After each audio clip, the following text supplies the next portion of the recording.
دربار کا ایلچی ہوں۔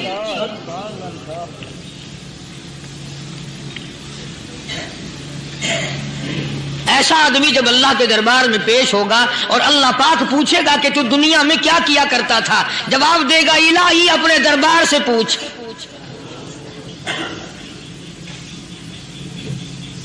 تو مسجد کا خادم تھا، نیک آدمی تھا، لوگوں کو اس کی حقیقت کا پتہ نہ تھا۔ اللہ والوں کی ایک یہ علامت بھی ہے، ایک یہ نشانی بھی ہے کہ وہ اپنے آپ کو چھپاتے ہیں، وہ لوگوں سے اپنے آپ کو مخفی رکھنا چاہتے ہیں۔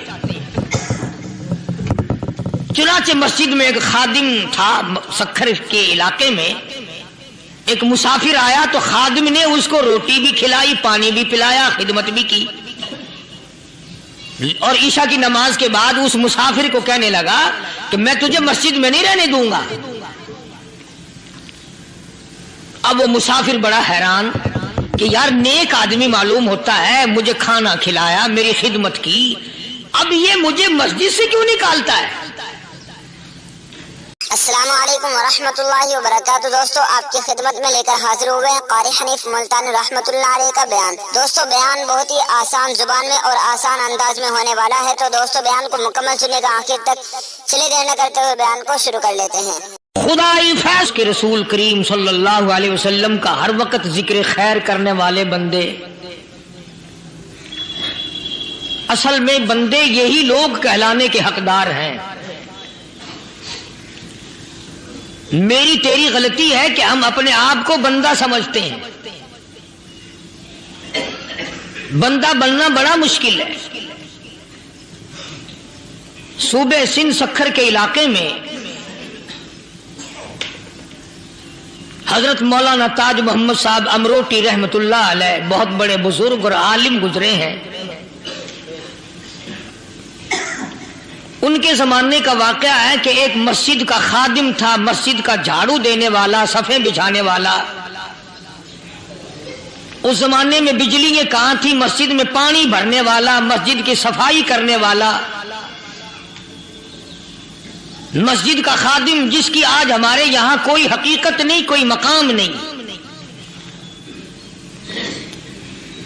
حالانکہ حدیث پاک میں آتا ہے کہ جس کو اللہ پاک اپنے دربار کا خادم بنا لے اسے اور کیا چاہیے۔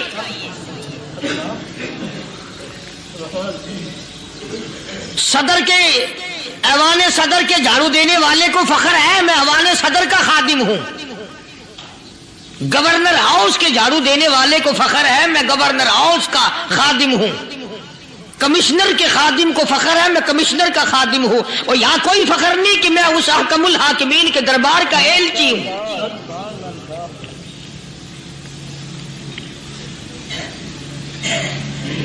ایسا آدمی جب اللہ کے دربار میں پیش ہوگا اور اللہ پاک پوچھے گا کہ تو دنیا میں کیا کیا کرتا تھا، جواب دے گا الہی اپنے دربار سے پوچھ۔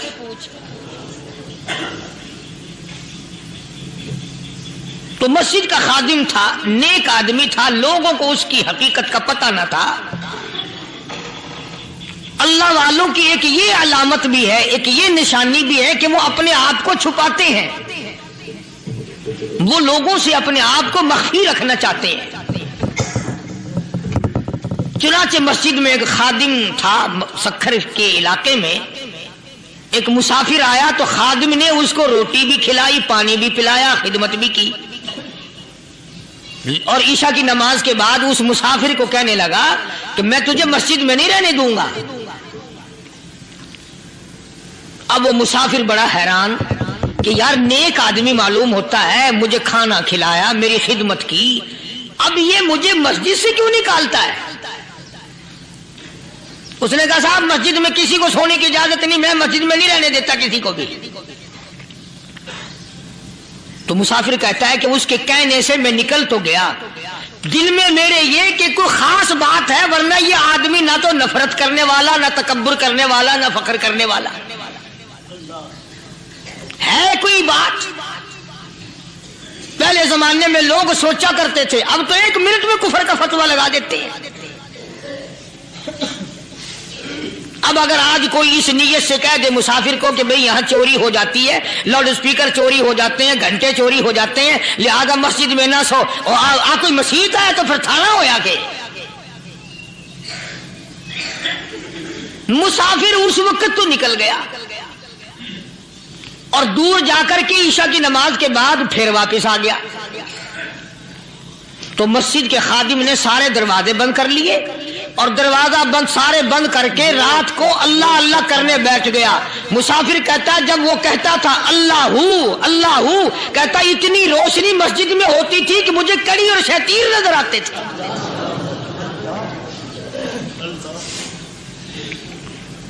ساری رات وہ نہ سویا۔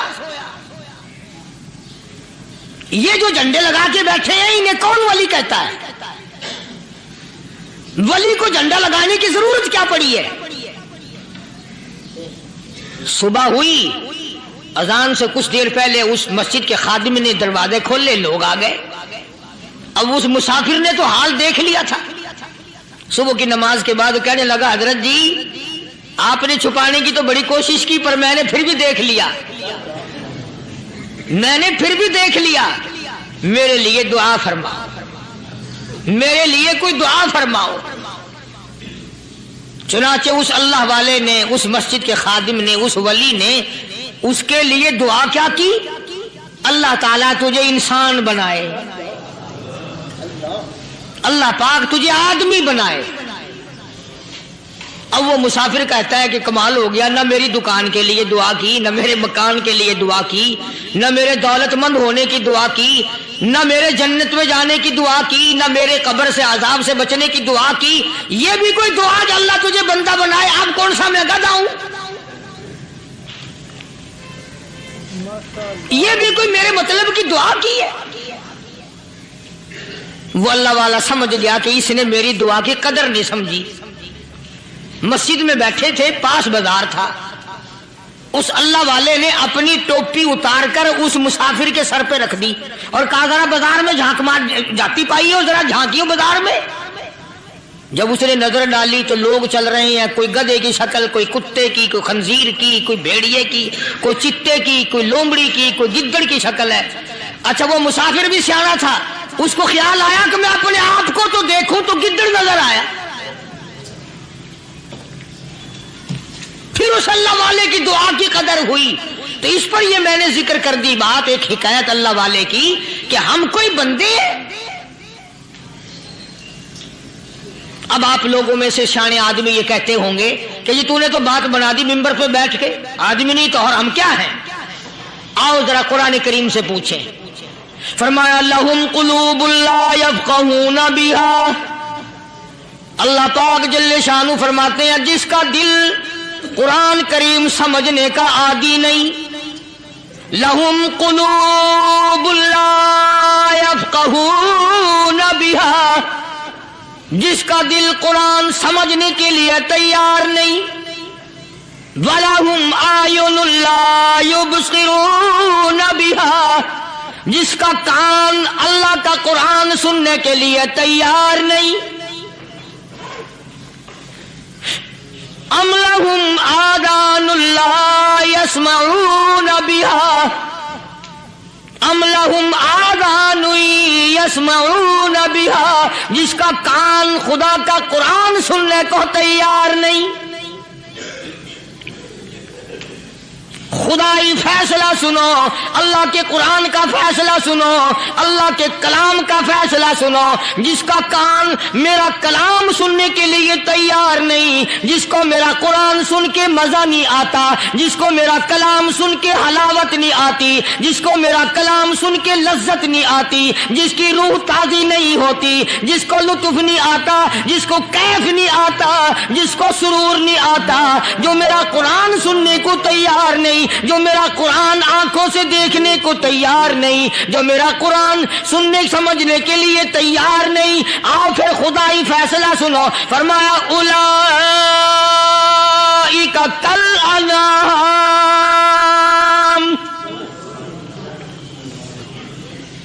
میرا فیصلہ نہیں، کسی پارٹی کا فیصلہ نہیں، کسی فرقے کا نہیں، کسی طبقے کا نہیں، کسی جماعت کا نہیں. فرمایا اولئک الانعام. پیدا کرنے والا مالک و خالق کہتا ہے مجھے اپنی کبریائی کی قسم یہ سارے جانور ہیں.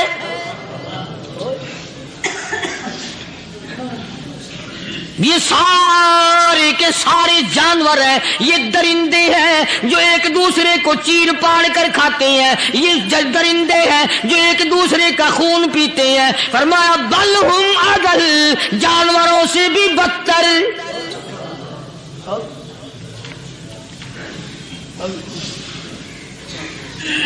جس کے دل میں قرآن سن کر ترس نہیں، جس دل میں رحم نہیں، اپنے سے کمزور دیکھ کر جس کے دل میں شفقت نہیں، مہربانی کا مادہ نہیں، فرمایا وہ کوئی بندہ ہے، وہ تو جانور ہے. اور خدا غضب میں آ گیا، فرمایا بل ہم اضل، اس سے بھی بدتر. اللہ والے جو ہیں وہ ان خصلتوں کو دور کراتے ہیں اور وہ آدمی کے مزاج اور دل میں سے ایسی چیزیں نکالتے ہیں جو اس کی بربادی کا ذریعہ بنتا ہے. دل کی بیماریوں کا کسی کو فکر نہیں. بخار ہو جائے، آپ چڑھ جائے، آپ کو پتہ چل جاتا ہے. نزلہ ہو جائے، آپ کو پتہ چل جاتا ہے. کھانسی ہو جائے، پتہ چل جاتا ہے. دل کی بیماریوں کا کیا پتہ چلے؟ صحابہ کرام رضوان اللہ تعالی علیہ مجمعین کی جماعت کے اللہ پاک کے محبوب حضرت محمد الرسول اللہ صلی اللہ تعالی علیہ وسلم نے دلوں کی صفائی کی. پہلے لوگ جھونپڑیوں میں کچے کوٹھوں میں رہتے تھے، نہ اتنی صفائی تھی نہ اتنی ترقی تھی. آج برتنوں کی صفائی دیکھو، کپڑوں کی صفائی دیکھو، مکان کی صفائی دیکھو، رات دن بس اسی دھندے میں لگے ہوئے. سارا دن برتن دھونے سے فرصت نہیں، سارا دن کپڑوں کے بناؤ اور سوار میں فرصت نہیں. تو اللہ والے ایسے موقع پر بڑی عجیب بات کہتے ہیں. وہی مجذوب ہے، مجذوب علی رحمت کہتے ہیں بظاہر تو ہر شے میں بے حد صفائی، بظاہر تو ہر شے میں بے حد صفائی، مگر دل میں ہے گندگی انتہائی. بظاہر تو ہر شے میں چہرے کی صفائی، بدن کی صفائی، نہ جانے کتنی قسم کا صابن ہے، نہ جانے کتنی قسم کے پاؤڈر ہے، نہ جانے کتنی قسم کے شیمپو ہے، نہ جانے کتنی قسم کے کپڑے ہیں، کیا چال ڈھال ہے، کیا نئے نئے ڈیزائن ہے. مجذوب کہتا سب کچھ دیکھ لیا، بظاہر تو ہر شے میں بے حد صفائی، مگر دل میں ہے گندگی انتہائی. جس یار کی بیٹھک میں بیٹھ کے کھانا کھایا، جس رشتہ دار کی بیٹھک میں بیٹھ کے کھانا کھایا، اسی کی بہن کو دیکھ کر آبرو پہ ڈاکہ ڈالنے کا پروگرام ہے. جس دوست کے گھر میں بیٹھ کے کھانا کھایا، اسی دوست کی بیوی کی عزت لوٹنے کا پروگرام ہے. پرانے زمانے میں اب بھی دلی جیسے شہر میں اگر دعوت کی جاتی ہے تو وہاں ایک تشتری میں نمک آتا ہے سب سے پہلے. عرب میں بھی دستور تھا پرانے زمانے میں، اگر کوئی دعوت کرتا، کوئی تقریب کرتا، سب سے پہلے نمک آتا تھا. ایک ایک انگلی ہر شخص نمک چاٹتا تھا. کیا مطلب؟ جس نے نمک چاٹ لیا اب وہ نمک حرامی نہیں بنے گا. اس گھر میں چوری کرنا، اس گھر کی آبرو کا غلط تصور لانا، اس گھر کے مال میں خیانت کرنا وہ حرام سمجھتا تھا جس گھر کا میں نے نمک چکھ لیا. اور مسلمانوں کی بات نہیں، ہندوؤں کی بھی یہ باتیں تھی. مولانا محمد علی صاحب جلندری سب قید رحمت اللہ علیہ فرمایا کرتے تھے کہ ایک سکھ تھا بہت بڑا ڈاکو. مسلمان اور ہندو مل کر اس کو ساتھ ملا کر کے لے گئے کہ یہاں اس گاؤں میں اس پنڈ میں ڈاکہ ڈالے. سفر کر کے گئے، تکلیف اٹھا کے گئے. اس سکھ ڈاکو نے پوچھ لیا کہ یہ کون سا گاؤں ہے کہ یہ فلانا ہے. اچھا سارے کے سارے یہ تلاش کرو، یہ سوچ بچار کرو